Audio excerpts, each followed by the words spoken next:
Hello, good evening, everyone. Hello, Kieran. How are you doing? Just jumped on before I went live, so give Kieran 10 seconds to catch your breath. How are you doing? I've been sick, so my voice is quite different.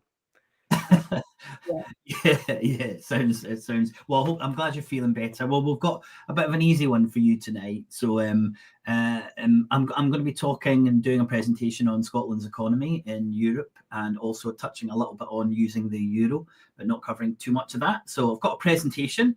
Kieran hasn't seen it yet, so this is new for Kieran as much as it is for all of you. So at the end of it, I'll bring Kieran on, and we can discuss the content and also any questions and comments that you've all been making throughout.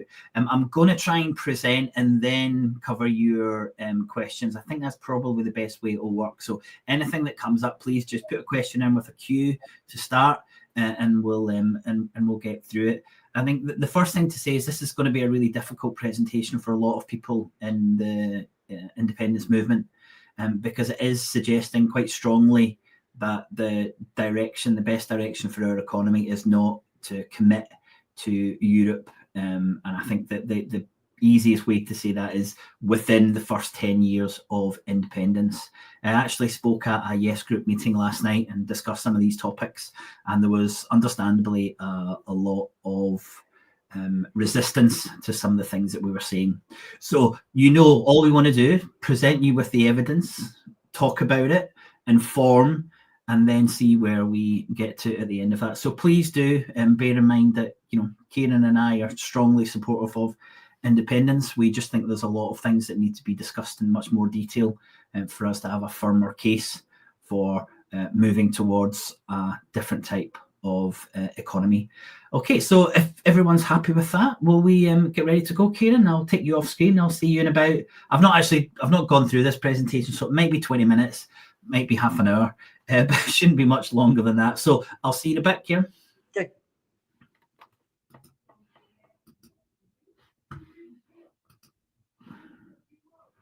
Well, thanks everyone for joining us. So, as you can see, we're going to look at an independent Scotland in the European Union. And what I've tried to do, first of all, is to base this presentation on the position as we find at the moment. I think to use any kind of different assumptions of what might happen in 5 years or 10 years or 50 years just puts this in a little bit of a position of being really speculative about what we're talking about. So I've said, this is the situation now, and how do we move forward from this? So I think the first thing to say is that when we're talking about Scotland, let's say we're independent in 2030, we're really going to be talking about being in Europe by 2040, or maybe even 2045 by the time we would use the euro. So I think it's really important that we're talking about these decisions, which are at least 15 years from where we are now. And as we all know, the economy can change drastically and dramatically in a matter of weeks or months. So I think looking 15 years ahead and saying that's where we want to be just initially seems like a bit of a peculiar position for us to start from. But as I said, I'm going to base this on assumptions rather than speculation. Okay, so let's get going. Well, the first thing I want to look at briefly is the euro. And then I'm going to look at the process of applying to be part of the EU, and I'm going to touch on actual membership. And it might seem like it's the wrong way to do it, euro first and then EU, but hopefully it'll make sense once I go through the presentation. So concentrating mainly on the journey towards us as a member of the European Union. Let's drop some comments in, what you think of my timeline. So 2025, this is kind of best case scenario, a yes vote 2030, 5 years to work everything through. That's based pretty solidly on the position of Brexit. 2035, we're independence. We use sterling for a couple of years. By 2027, we're using our own currency. By 2040, we're applying for EU membership. And then let's say it's super fast, rapid. We're an EU member by 2042. So as I said, that's 17 years from where we are now. And it's quite peculiar that we're focusing on that end destination, considering the huge amount of changes that could happen. But I think that's a realistic timeline. And as I said, please drop in any comments if you think I'm crazy here. We have to have some realistic time frame to be able to talk about the things we're going to cover.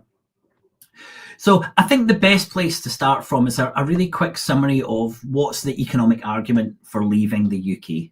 If we're going to join another currency bloc or another trading bloc, another group of nations, we need to really take a step back and say, well, what is it that we don't like about the UK? And I've come up with kind of 6 key themes. Again, please drop in any where you think are more important than this. And I'm just going to briefly take you through the 6 of them. So the first one, this is certainly my top one. It's maybe not the top of everyone's list, but it is for me. And that's to have our own currency. And this, having your own currency, brings with it all the things that happen to come along when you're a currency issuer. So borrowing in your own currency, being able to devalue your currency if you need to or feel that you want to do that. This is how you provision your government, by releasing your own currency. So that's the first thing, I think, certainly the most important thing for me. The second thing is Scotland as part of the UK. There's no growth model for Scotland. The setup of the UK is for London to do well and for somehow that wealth to trickle across the country. And that was the design right from the late 1970s. And as we all know, that isn't working, hasn't worked. And I think it's a principal reason that most people come up with an argument for independence. The third thing is that we've got no ability to control interest rates, which is your monetary policy as part of the United Kingdom. And we all know that if property prices are sky high in London, the Bank of England keeps interest rates low, and that might cause a negative impact on the rest of the parts of the country. For example, increase unemployment. If Scotland's independent, it can make those changes with its interest rate. The next one would be that we're in what I've called, and I'm sure some of you have seen before, our austerity paradigm, which I'm going to cover, I think, at some point. Here it is here. There's a lot of detail here. You don't need to go into that now. But this is the economic paradigm that we face as part of the as part of the UK. It's clearly neoliberal. It's very market-based. One of the reasons to have independence is to move out of this austerity paradigm. I've got that as the fourth on the list there. At 5, we don't currently control very important areas of our economy, like energy and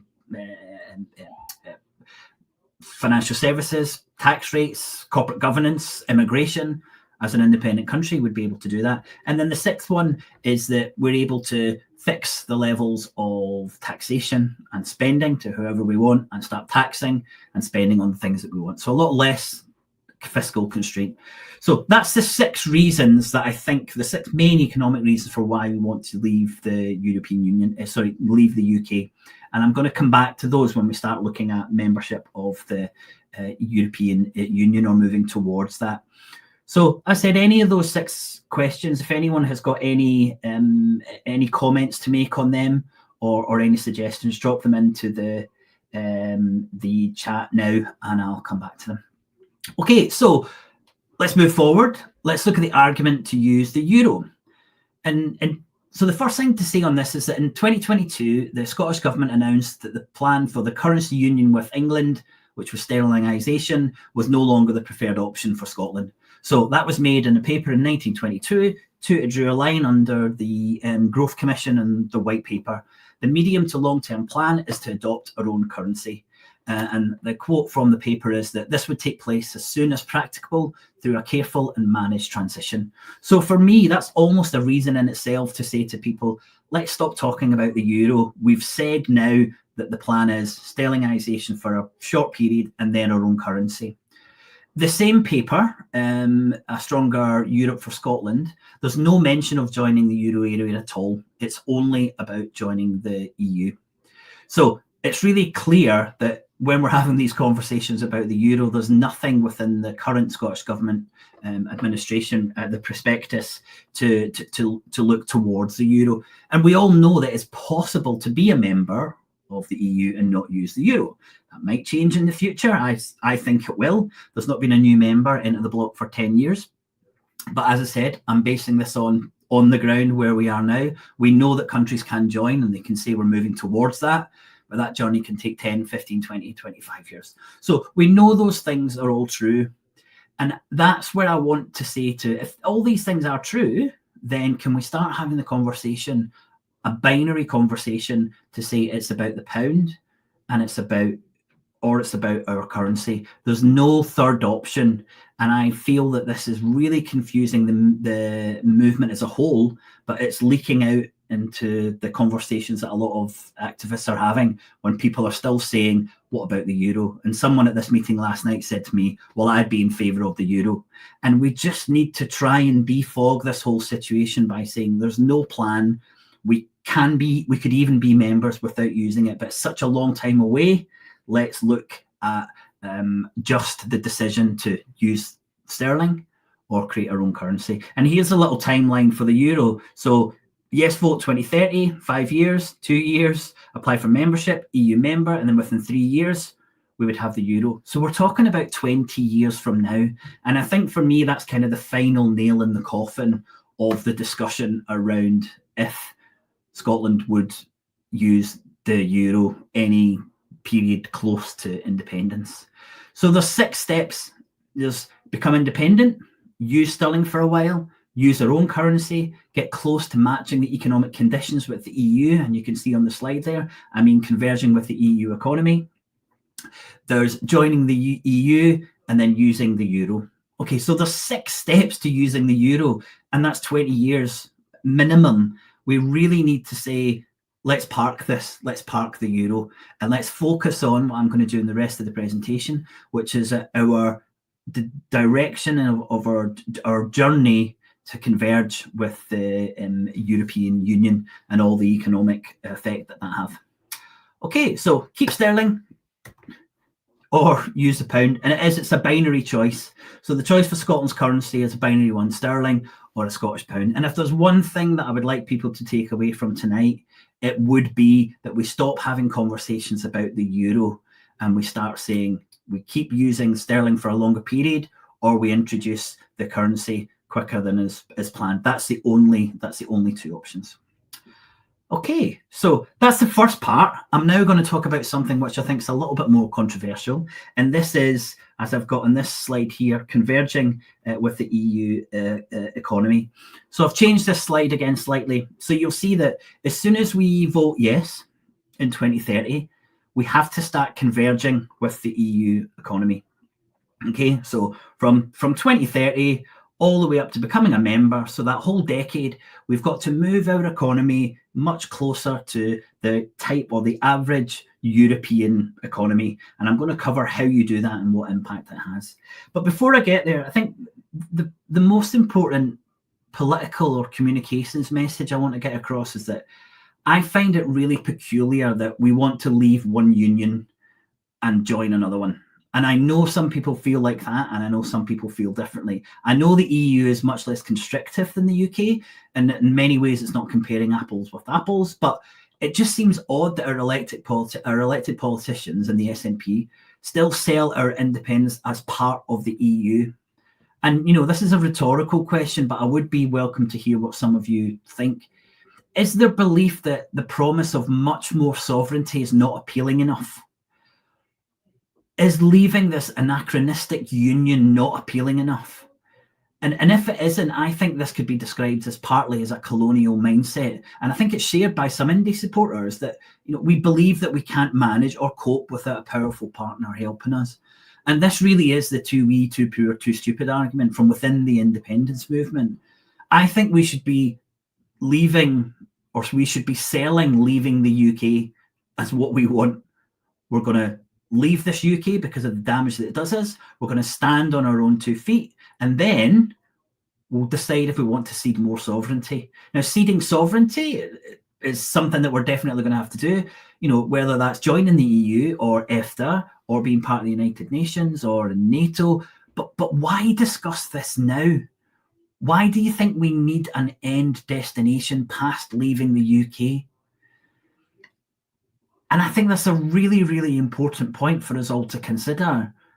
Why is this message being sold that our future has to be in another big union?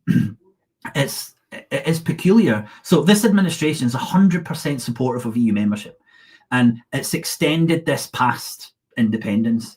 It's independence in the EU. And this is a quote from just a couple of weeks ago. I believe that rejoining the EU should be our clearly stated goal and a national mission.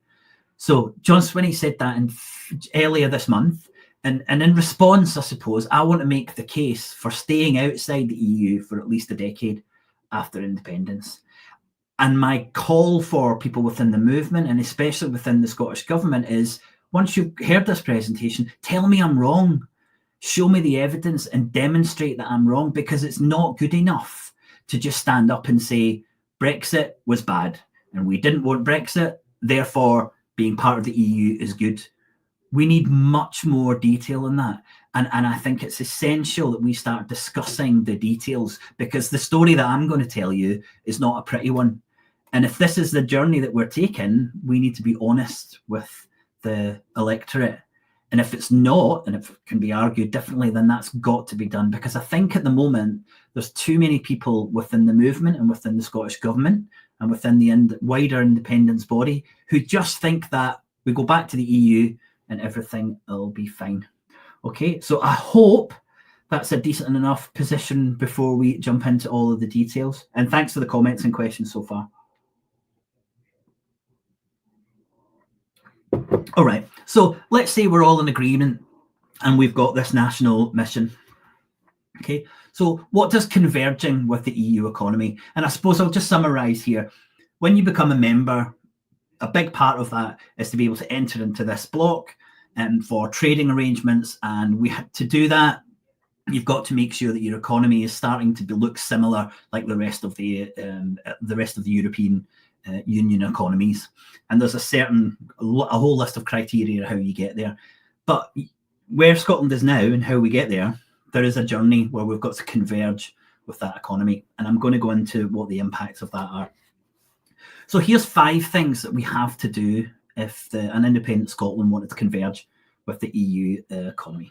Okay, so the first one is that we'd have to keep our interest rates similar to the rates of the European Central Bank, which would mean effectively we were in a position where we weren't managing our interest rates.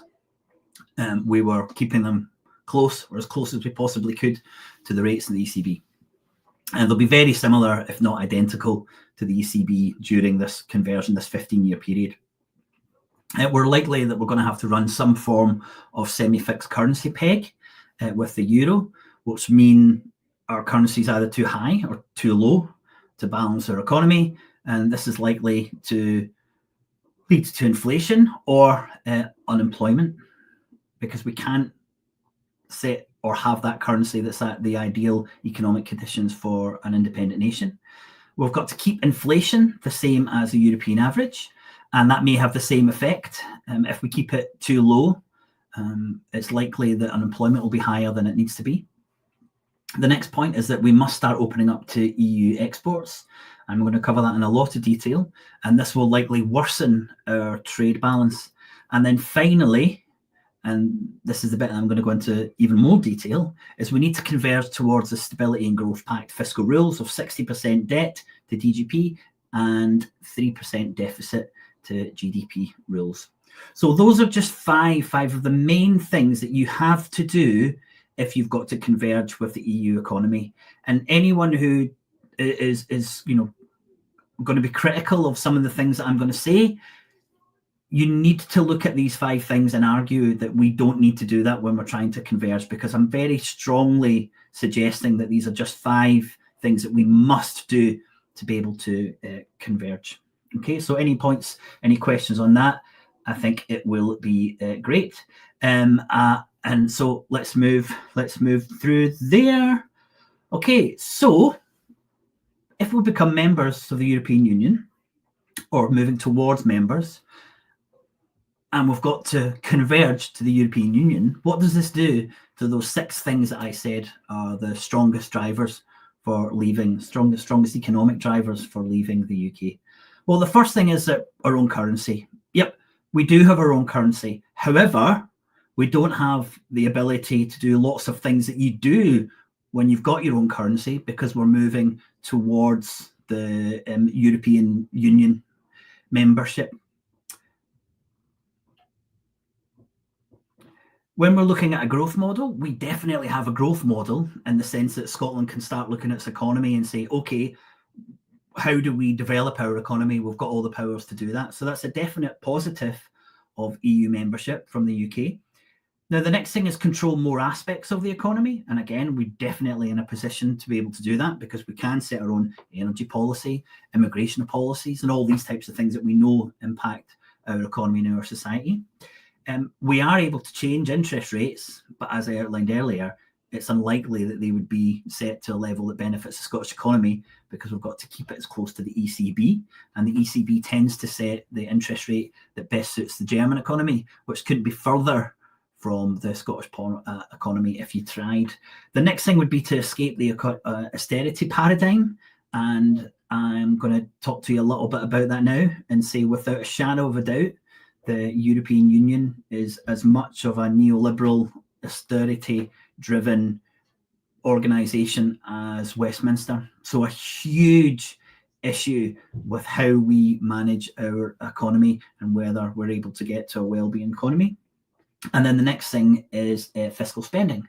So we are able to tax and spend, but because of these fiscal rules, we don't have the ability to change that to the extent that we would want to manage the Scottish economy.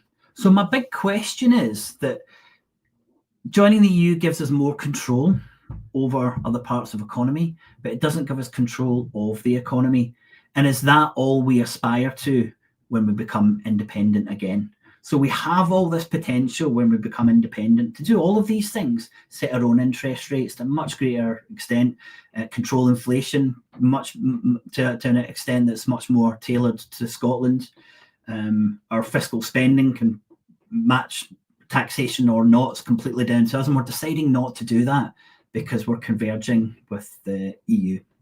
So that's the convergent journey, and I would say I think at the moment it's fair to say that we've got a movement that follows the lead of the Scottish Government, and it's very pro-EU. And I think the current administration is unable to explain the impact of converging with the EU. And I don't think there's any pro-European groups within the movement who've been able to do this so far either. So please, if you're a pro-EU member of the independence movement, start asking policymakers about that journey. If you're a member of a pro-Euro independence group, where's your evidence that this will be the best thing for the Scottish economy as we converge as a member of the European Union? And at the end of this presentation, I have a question that I'd like you to ask next time you're out of your group, next time you're in front of an MP or an MSP. And I'm going to go through this in a lot more detail, but these are the significant restrictions on our economy if we're converging to be members of the European Union. So I'm going to firstly kind of concentrate on the economic paradigm in the European Union. And as I said, we want to escape an austerity paradigm. And if we move to the EU's neoliberal austerity paradigm, you can see how similar it is to the UK.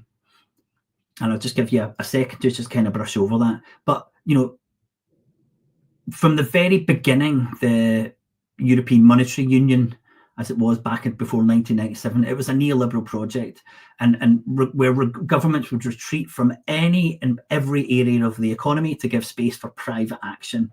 The European Central Bank was central to this project and was a cheerleader for structural reforms, privatisation, all of these supply side changes to an economy. And if we want to create a well-being economy, I think we've got to pursue a well-being paradigm, and that is not possible within the European Union because it operates in this paradigm. And again, if you're supportive of the European Union, tell me where I'm wrong. Tell me where I've got it wrong and that these things don't lead the decisions in the European Union when it comes to policy. Just tell me where I'm wrong and we'll discuss it in detail, or I'll change this paradigm. But that's where we are now. Now, I want to just briefly bring up what a well-being paradigm looks like. Okay, so here we have the neoliberal austerity paradigm and all the things that lead to neoliberal market-based policies. And here we have a well-being paradigm. And this is the type of policies that support the ethical standards, the methodologies that you need to create well-being policies. And they are completely alien to this policy paradigm that we would inherit as a member of the European Union. I'm not fully finished outlining what this paradigm looks like, but I think it's enough for people to see that if we want to create a well-being economy, we have to have a paradigm that supports it. And I believe that belonging to either the UK or the EU is incompatible with Scotland's well-being economy. And that's based on this paradigm, this austerity paradigm, and then a well-being paradigm. So I think we could control a huge amount, but we've given up so much control if we move towards the EU. So joining the EU gives us more control, but not control of our economy. And isn't that the point of independence? So that's my overview of what happens if we move towards the EU. Now, all of this is before we've even become a member. And I need to stress this affects Scotland on day one of independence. Now, institutions, formal like our central bank, or more informal like our labour market, take time to develop. Okay, that these markets are path dependent. Okay, and where we've come from and where we're ending up affects where we are now. And even now, before we become independent, we're focusing our institutions on EU membership. Once independence, this is completely powered up. The Scottish Government has stated that it wants to start the conversion process on day one of independence by following the EU's fiscal rules. So all of our institutions start to develop with the destination in mind. And this means it becomes much harder to change those institutions as time passes. The decisions made by the administration that take us to independence really matter. We cannot just say, well, we'll vote differently once we're independent. The first half a decade is crucial when we're setting up these institutions, and we lose all of our flexibility and all of our resilience if the predetermined destination is to match EU accession criteria. Now, I think we must create institutions that work best for us as an independent nation. That should be the target. From there, we can mould them to match any criteria we feel that we need to match, whether that be the EU or some other formal bloc of nations. But the most important point is that on independence, we look at all of our institutions and we think, how can we design these to support a well-being economy? Because that's what we've all voted for, and that's the type of independence that I believe that the vast majority of Scottish independence supporters want. That's what we should focus on, not where we end up in terms of a trading arrangement or another block of nations. We've got to concentrate on what we want to happen in those first 10 years of independence. And that has got to be to set up institutions that make the most of that opportunity to be as monetary sovereign as possible. Okay, now I'm going to start looking at a little bit of detail, and thanks so much for all of the comments so far. I'm doing okay for time. I think I'll only be about another 10 minutes.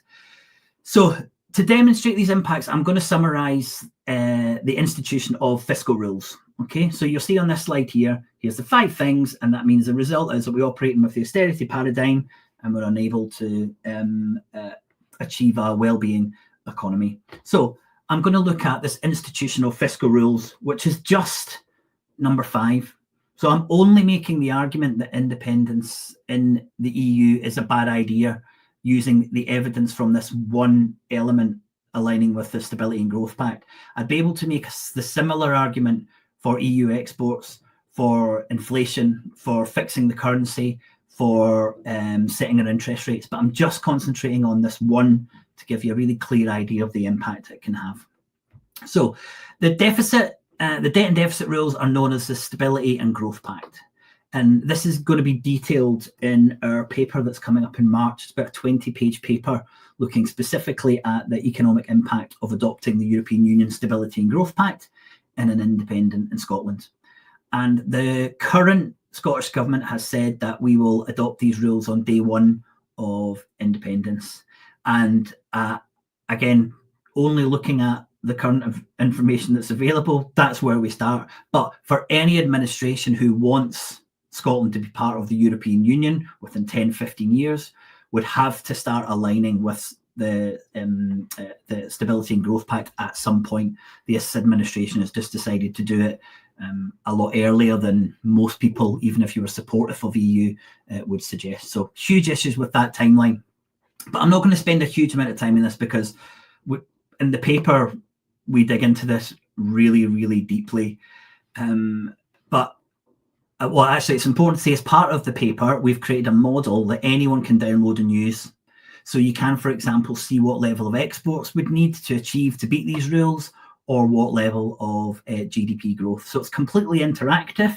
You can decide if you think it's possible that Scotland's going to increase its exports by 50%, and maybe we'll avoid some of the problems, but you can play about with it, and I would really encourage everyone to do that.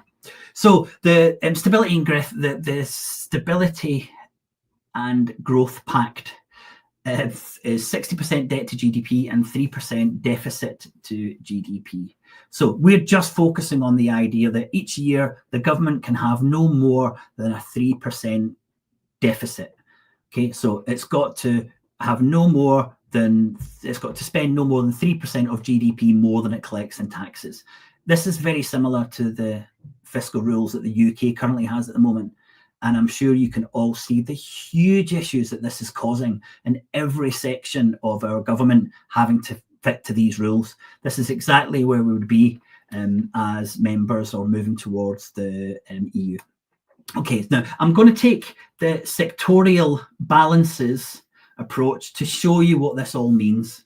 And I'm just going to make sure I'm not going to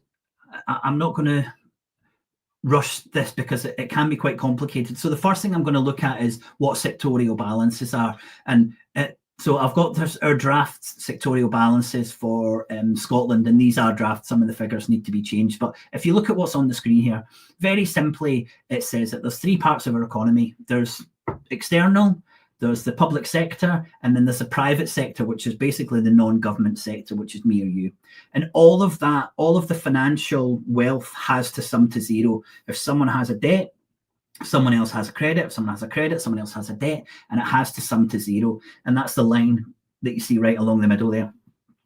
So 2023 is a really good example.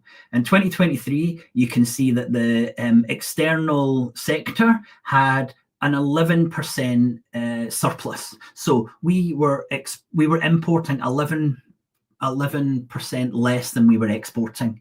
So within our economy, there was 11% of our money leaving the economy. So to get that to zero, that money had to come from the other two sectors. It had to come from the private sector, or it had to come from the public sector. And as you can see in 2023, that 11% all came from the government spending more than it collected in tax. So the Scottish government was attributed an 11% deficit.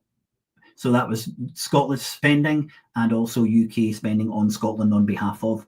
That's how the economy balanced. You'll see the year before, similar trade deficit of around about 10, 11%.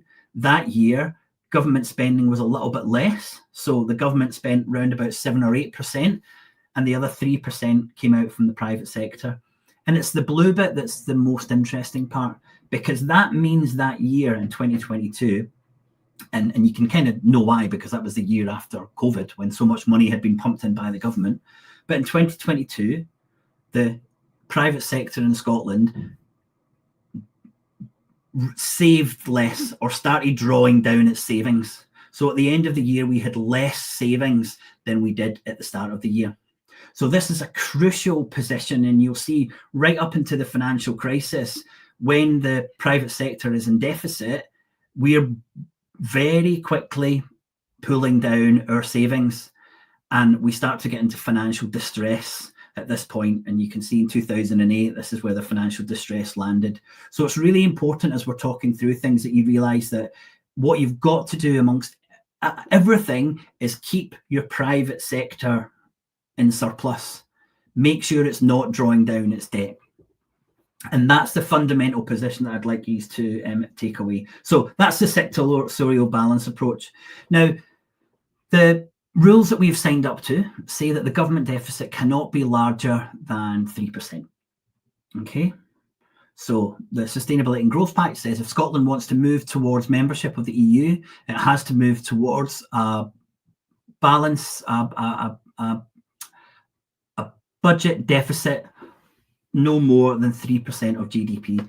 So let's look at how we've done for the last 25 years. So you'll see the black line here is the 3% deficit limit.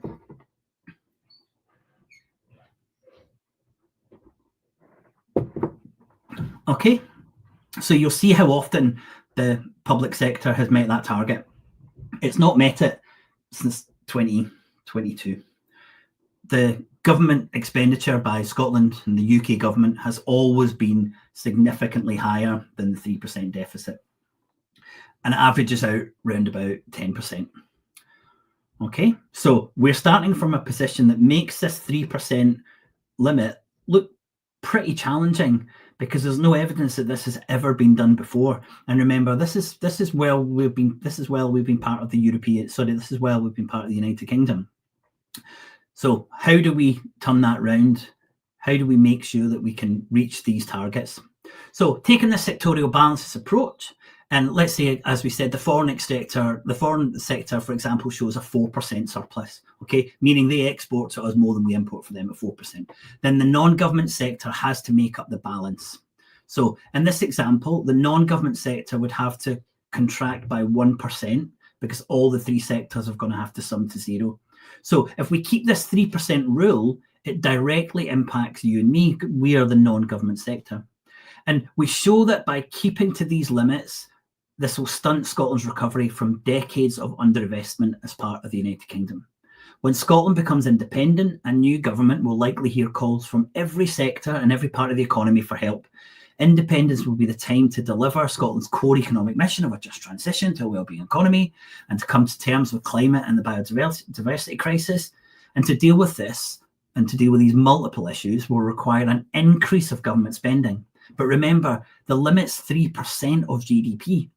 So using the only available tool that we've got, which is GERS, Scotland's current deficit is 10%. So a new Scottish government would likely need to spend a higher percentage of GDP, higher than the 10%, just to remain where we are, never mind catching up with our European neighbours.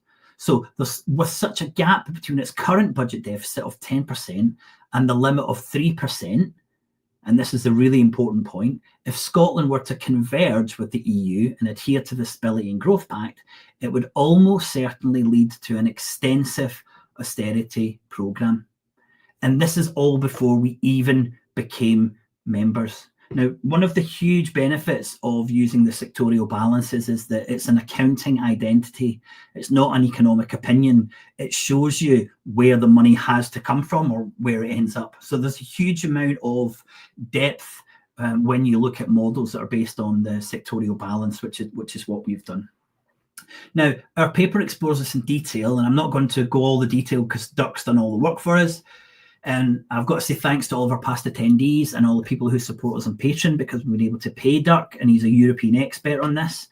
And needless to say, no one from the Scottish Government has ever approached Dirk to model this. And I don't think the Scottish Government have approached anyone to actually look into the detail of what the Stability and Growth Pact rules would do to Scotland. And it's unfortunate, but we've had to do that. Now, if you assume that being an EU member has benefits, then in this position, we're taking all of the pain before we're getting any of the benefits of the European Union. And that, you need to ask yourself if that is a price worth paying. So this is just the kind of scenario to say that this is the position that we're in. And I noticed someone talking about GERS there. And as I said, if you missed my presentation at the start, we've got to base it on the best assumptions that we have, and GERS is a reasonably good assumption. And maybe you don't think it's particularly good, but if you take away the amount of public deficit, then that spending has to come from somewhere, which leads to it coming from the private sector. So it's a really good position to start using GERS, because we get a decent idea of what changes we would have to make, and you can do that using the model. But we all know GERS is not fantastic, but it's all that we've got, and it's really useful for this model. Okay, so to summarise, convergence will ensure that we create institutions best suited to being members of the EU, not ones best suited to what Scotland needs immediately after independence. Now, there'll inevitably be significant differences between those two outcomes. Converging will ultimately lead to massive austerity in Scotland, perhaps for 2 decades, and would ensure we continue within a neoliberal austerity economic paradigm. Now, I think it will make it impossible to achieve a well-being economy. And I think the current approach, and this is a really important point, this is not saying in any way that independence cannot work or will not work. This is saying that the current approach will not deliver the type of independence that I believe the vast majority of indie supporters want to achieve. And I think, considering this will be mainly a pro-independence audience, I think it's exceptionally important for you to understand that. This is not saying independence is bad. This is saying the current approach, as envisioned by the current administration, will lead to this, not that there's any problem with independence. So finally, I'm going to briefly look at, and I'm already seeing it in the comments, I'm going to head off 3 answers to this that I heard a little bit last night and I hear in general. So if I'm saying that because of this deficit and the deficit that's being run by the government having to reduce, and how much that's going to have to be paid by the private sector, and that private sector payment can only come in the forms of austerity, one way to say that that won't happen is that the economy will grow. So public debt is calculated in relation to GDP. So if all things stay the same and the economy grows, then the public debt figure comes down. Okay, we all agree that if the pie's getting bigger and it's the same percentage, then the actual amount's smaller. But the average economic growth rate for Scotland for the last 20 years is 1.4%. Okay, so I think it's fair to expect that going forward, 1% growth would be a possible scenario for 2025 to 2030. And that rate of GDP is actually one of the ones that we've modelled in the paper. And that shows that it has little impact on public debt. So a 1% up to 1.4%, we actually model 1.4% as well in the paper, shows you that it has a very minimal impact on what the level of austerity would be. So that's the first point. The second point, which I think is really, really interesting here, is that you can see that the Scottish economy grows basically, or shrinks basically, when the UK economy grows. And that's really strong evidence. And there's a whole different conversation about having our government running around saying it can grow the economy when all the evidence suggests that it absolutely cannot. It really depends what's happening in the EU. But I want to take this argument forward and say that if we argue this is the case for the UK and we're moving towards the EU, it's a fair assumption to say that our economy is only going to grow if the EU economy grows. Now, the EU economy this year is expected to grow at less than 1%, so less than the UK economy. So I'm just saying there's no way that we can grow the economy out of this problem, or no evidence that that's possible. But it seems to be the answer to any question or problem. It'll be fine because the economy will grow. And that's not good enough. There's no detail or evidence to support the idea that we would be able to double GDP growth. And I think in the paper, we're looking at something like 3 or 4% growth to be able to move away from the impact of austerity. And a really crucial point is that government spending has to fall if you're trying to get to the SGP limit of 3%, but government spending is a significant driver of GDP. So expecting that you're going to greatly increase GDP while at the same time reducing one of the significant drivers of GDP is just really economically illiterate. And that is the position that we're in. And it's really, really, really worrying. So the second point, and it's good to have Keith on here because we had this conversation a little bit on Twitter a couple of days ago. We talk about access to the single market being the thing that's going to save us all. Okay, so one of the most common things that I hear is that it's fine because we'll be in the EU and that's access to seamless access to the world's largest single market by value. And that is, of course, true, but it's absolutely what it'll be. But I think it's important to highlight some of the other important factors here. There's 27 countries in Europe and only 9 of them run a surplus. That's in between intra-trade between the EU. Only 9 have a surplus. Okay, so there's 18 countries currently in the EU who have a trade deficit. Now, at the moment, Scotland's got a small trade deficit with the EU. But in Scotland, it exports 80 billion worth of goods and services annually, okay? And in 2021, only 15 billion of this went to the EU. But around 50% of that was from oil and gas exports. In fact, in 2023, approximately 25% of Scotland's entire exports outside the UK were in oil and gas. Okay, so if we are talking about moving from a trade deficit, being in Europe, to a trade surplus, I'm saying, well, all these other countries haven't managed it. We're going to lose our biggest export in a decade. Our biggest export to Europe, it possibly in 10 years, is either going to not exist or be it's really, really small in terms of the overall amount. So we're going to enter the EU with a significant trade deficit within the European Union.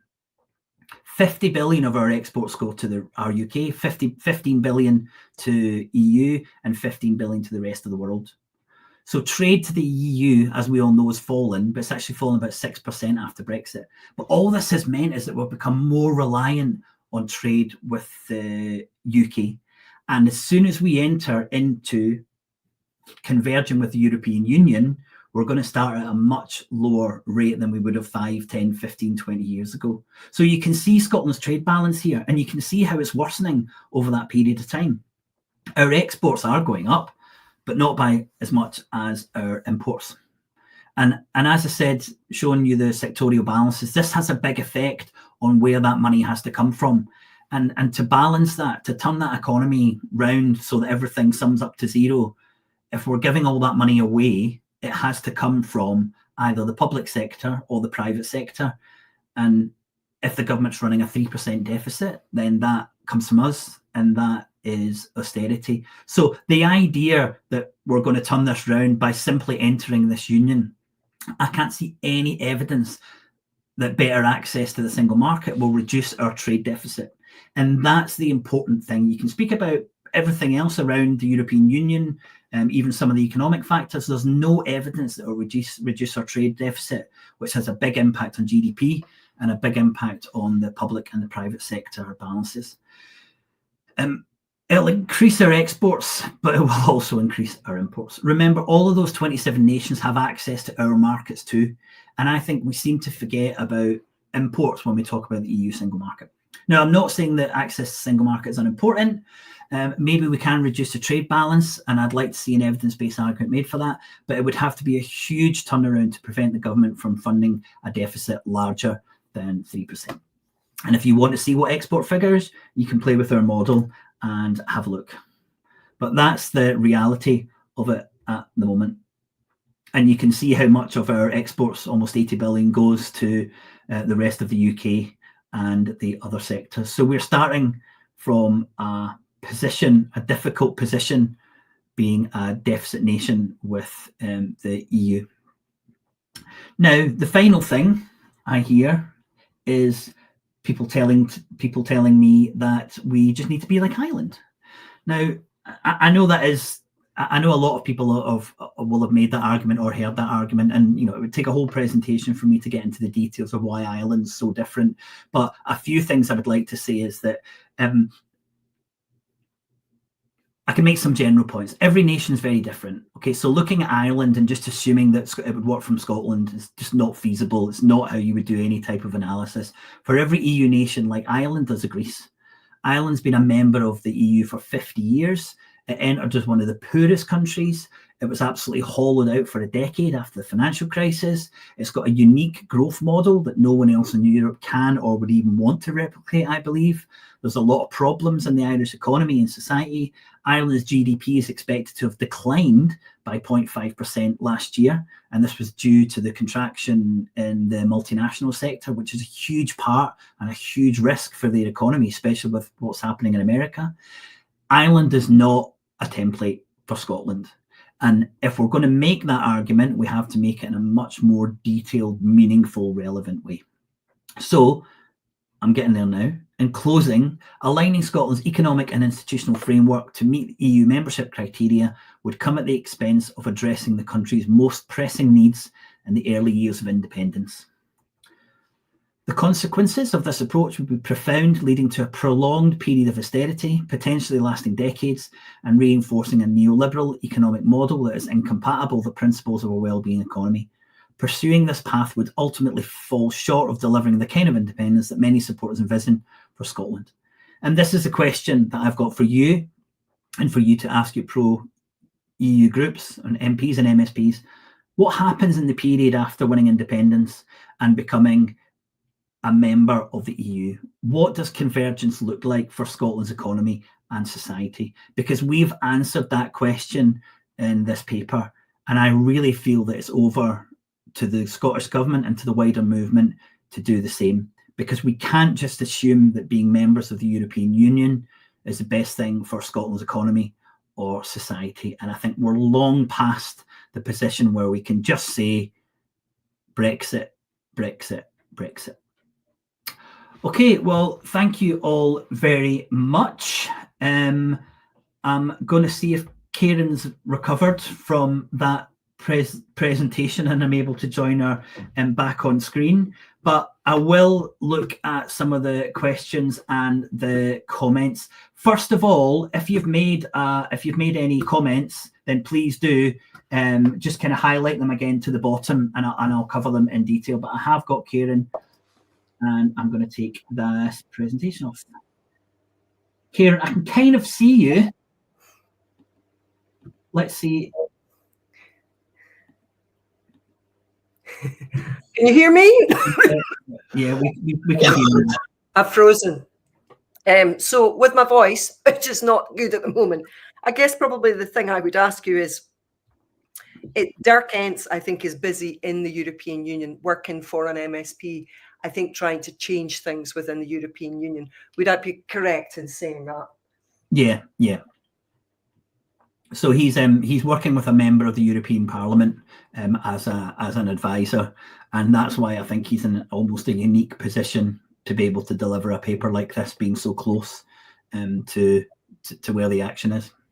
Yeah, that's really good, and I think that there is a realization within the European Union that they have been following the wrong path, and also I think with the way that Trump is behaving, I think there's suddenly an understanding of why they need to spend money on certain things, and at the moment it's going to be defence for large parts of the European Union, because a lot of the Slavic countries have been a buffer zone for other European countries. And for example, Poland has been spending 5% of its GDP. And I look at the Netherlands, and the Netherlands doesn't spend anything like that. And perhaps the Netherlands needs to dig in a little bit more to ensure that the whole of the EU is protected. I think it's important that a lot of people, when we were in the EU, would not have known who the European Union MEPs were. And I find this is the same with my Dutch friends. They'll know the names of their domestic MPs, but they won't know the names of their European Union MEPs. And I would say to them, both my friends in Germany and the Netherlands, well, you better know who they are, because they are the people who are asking for the money. And, the money then is filtered down to you at national level, much the same way as with the Scottish government and the British government. So, for us in Scotland, yes, we need to have MPs putting pressure on the currency issuer. And further down the line, we have people putting pressure on the MSPs and what they spend that amount of money on. Of course, all of those things are important. But I think there's not an understanding for a lot of people of just how important, if you're in the European Union, to pay attention to your elected representatives who sit in that house. Yeah, absolutely. Kieran, I'm just going to take you off screen for a second, see if we can get your picture back. Okay. All right. What I'm going to do, thank you for that. I think that is a really good, a helpful summary of the importance of making sure you're aware once you're in the union, and we've been speaking about the impact, or the economic impact of getting there. So I'm going to look at some of the questions, and please do keep dropping in comments. I'll go through them as quickly as I can, and then we'll come back for some detail. So we've got from Hashby, do you think this timeline could be shortened? I don't think that timeline could be shortened. I can't see any way, certainly with the assumptions that we've got, that we are able to move any quicker, either to Euro or to Europe. So no, the first one there. We've got some comments from, I'm just looking for questions. I think someone said about, agree we should have our own currency, not Euro. Also not automatically assume it's best to join the EU, although we should align and share with it. And we've got various choices how.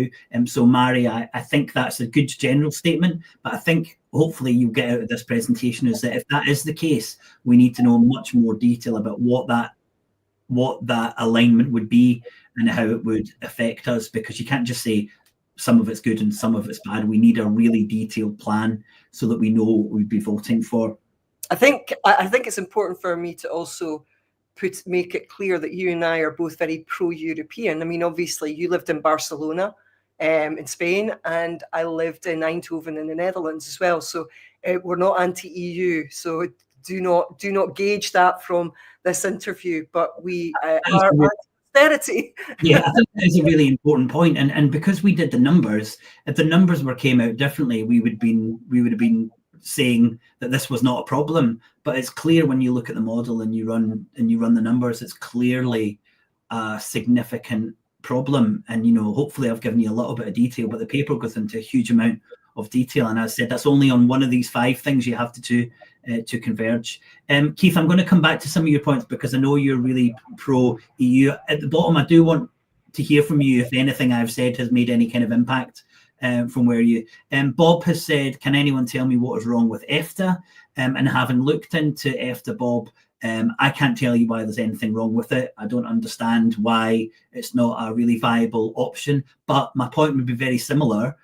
I don't think we should be lining our economy to EFTA.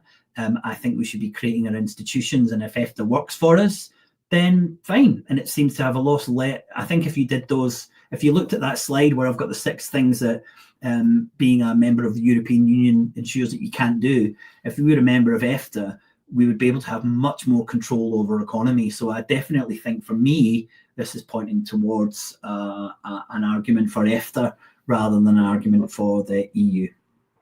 Hashbury has said support for EU membership has risen to over 70% since then. I'm not sure from when. And absolutely, at Hashbury, I'm sure a lot of people are in favour of the European Union, but I bet you they've never sat through and watched a presentation, or they're going to read my paper or Dick's paper and then see if they've got the same opinion, because we're just being sold this kind of nirvana of the European Union without any detail. And hopefully we're going to start detailing this, because the European Union, as I've outlined in my personal point, but backed up strongly by the paper, the type of economy we want is not supported by the European Union.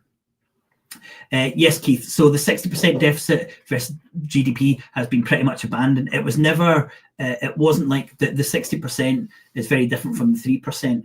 And it was a recommendation, whereas the 3%, you can go into a process where the government is fined. I think it's up to 0.2% of GDP, 0.2% of GDP. And there's a whole other structural diagnosis that goes on, and prescription and what you have to do. So I agree. But the really important point is that even if that 3% is not pushed in Europe, that's almost irrelevant, because the assumption at the moment is that the Scottish government will start with this rule. So it makes it even worse, doesn't it, Keith? If you're a member and it's not going to be forced at 3%, Scotland, who's not a member, is going to keep to the 3%. So it makes it even worse, this current approach, I would say. I've got a message from Christopher there that says privatisation is good. Privatisation is good. Privatisation of what and when was it good? Christopher, please do drop me on that. Can we follow a well-being economy in isolation? Yes, we wouldn't be in isolation. I don't see why that is a question, Hashbury. We would be part of an international body where we've ceded some sovereignty. I would argue that we certainly can't achieve a well-being economy as part of the UK or as part of the European Union. I'm looking for some more for questions. How could Scotland help attempts to influence modernising EU economic evolution? I think it's a good question, Charles, but really, could a tiny little nation of 5 million influence to any great degree a body of, got what, 400 million? I don't think so. Someone mentions EFTA again. I think it's reasonable. Mr. E, yes, I'm sure I could have improved my chats a little bit. This is just a general presentation. JERS is really bad, but it's all that we've got. And I think if you look at our report, you'll see that you make some assumptions. If you think JERS is wrong and it's under, it's playing up our level of deficit, then change that in the model. If you think we can export more, change that in the model, and you'll see where we end up in terms of the amount of austerity that we do or don't have to go under. Okay, so I'm going through.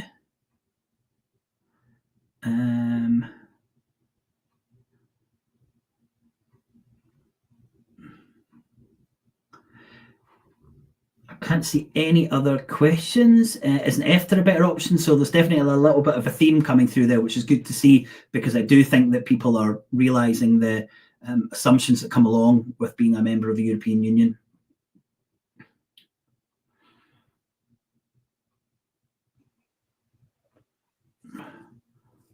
Okay, Hasbury has said which international body, William, and I'm not saying in any way. So this is about, can we have a wellbeing economy in isolation? And I'm saying, well, we wouldn't be isolated if we were members of, if we were in, let's say we were in EFTA, we wouldn't be in isolation. We can be members. We would be members of the United Nations, so we're not in isolation. We would be members of possibly NATO, so we wouldn't be in isolation. We might be members of a trading bloc with our largest neighbour, the rest of the United Kingdom. We wouldn't be in isolation. So you're specifically talking about a trading relationship, and nations all over the world trade without being in huge blocks. So there's no way that we're saying if we're not in the European Union, we're acting in isolation. It's not binary like that, Hashbury. I would disagree with you completely on that. Molly has said, is your model based on Commonweal's model?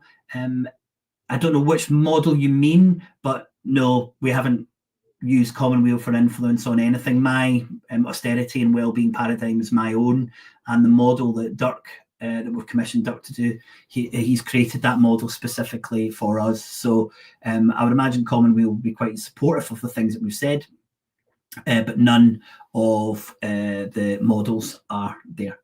Hashbury, you're talking again about, let me see, none of these are economic blocks. Yes, that's true, and we're only talking about trade here. So every single nation in the world trades with other nations. No one just sits alone unless you're North Korea. All people trade with other nations and have separate and group arrangements. That wouldn't happen. Sorry, it wouldn't change if Scotland wasn't a member of the European Union. But even if I'm wrong, Hashbury, go on and see what impact that makes. And this is my point that I want you all to take away, is this is all opinion and conjecture. If you think being a member of the European Union is this wonderful thing that gives us this economic, bye Kieran, if you think it is this body that gives us these wonderful economic benefits, go onto the model and see what will have to happen to us to avoid austerity. That's what the model is designed for. So you might be right, but go and have a look at the model and see what needs to happen in terms of our trade and the impact on our private sector if the government has to keep to a 3% deficit rule. So all of these things are conjecture. So we've built a model to say to people, use this and you get a much clearer idea on the impact. So hopefully, Hashbury, I've kind of answered your question. Maybe it is, maybe it isn't, but it doesn't matter. It's what impact we will have as a member of the European Union. And if you're suggesting that being a member will mean that we're exporting more and importing less from the European Union, I don't buy it. There's no evidence for it. So it's almost a kind of moot point. So Jen, is austerity inevitable in the early years of Indy, or is that only if we try to align with the EU? That's a really good question, and I would say categorically austerity is not inevitable. If our government spends what it needs to spend to bring on all the unused resources of the decades, if not century, of underinvestment in this country. There's no austerity. There will be a booming Scottish economy. We could be pushing towards full employment. We could start creating completely different industries which are not as ecologically damaging and resource intensive. Austerity is only the destination of travel if we keep to fiscal rules. And fiscal rules are known as austerity rules, Jen, because that's what they do. They ensure that the government only spends 3% more than it takes back in taxes. And when it does that, as the model explains, it's austerity. But if we have a government, Scottish government, that has different fiscal rules or doesn't have fiscal rules, then the destination and how we get there is completely different. And within our paper, we've spoken about what fiscal rules would be an option for the Scottish government. So this paper just isn't looking at the model, it's saying that it's a completely different and alternative approach to avoid austerity. And as I said, I want to make this clear, we are saying it's the approach right now that's got huge damage for the economy. It's not the idea of independence. And I've got a comment here from Mr. E. I know I've been going on quite a bit. I will answer these comments, but I do realise it's an hour. So thank you for everyone who's joining us and wants to head off or catch up again. Mr. E, we are underselling our nation's values we can offer.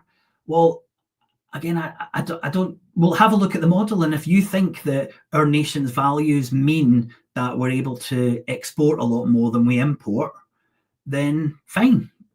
Change the model to reflect that. But using the sectorial balance, what we're saying is if the government reduces spending, that income has to come from the private sector if we've got a trade balance, if we've got a trade deficit. This is what we're arguing. All these, the things that you've said, yes, we might be underselling. Yes, I'm sure we could be doing more. But this model allows you to actually say, well, what would more be and what impact would it have and how would it help us avoid austerity? So these are all really important points, but there's no evidence that becoming independent will allow us to grow significantly, especially in the economic climate that we're in at the moment. Okay, I think I've gone on long enough. I'm going to scroll through and see if there's anything I've missed. Thank you, Charles. He said it's difficult to fault this approach, and as I said, I really appreciate that comment, because what we're hoping to do is enable people to look at this model and come up with their own conclusions. I'd love the Scottish Government to be able to look at this and explain that we are wrong. And that's really what I hope to happen.